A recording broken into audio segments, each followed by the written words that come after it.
عورت، مولوی اور تعویذ۔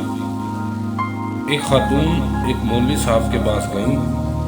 مولوی صاحب کوئی ایسا تعویذ لکھ دیں کہ میرے بچے رات کو بھوک سے نہ رویا کریں۔ مولوی صاحب نے تعویذ لکھ دیا۔ اگلے ہی روز کسی نے روپوں سے بھرا تھیلا ان کے صحن میں پھینک دیا۔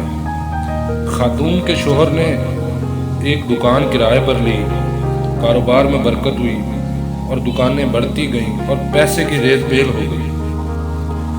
ایک دن خاتون کی نظر اس پرانے صندوق پر پڑی جس میں انہوں نے تعویذ کو محفوظ رکھا تھا۔ جانے مولوی صاحب نے تعویذ میں کیا لکھا تھا؟ تجسس میں اس نے تعویذ کھول ڈالا۔ لکھا تھا، جب پیسے کی ریل پیل ہو جائے تو سارا پیسہ تجوری میں چھپانے کی بجائے کچھ ایسے گھروں میں ڈال دینا جہاں رات کو بچوں کے رونے کی آواز آتی ہو۔ تو دوستو، آج کی ویڈیو آپ تک پہنچانے کا مطلب یہ تھا کہ اللہ کی برکت جب ہو جائے تو کسی غریب، کسی نادار کو مت بھولیے اور اللہ کی راہ میں خرچ کریں۔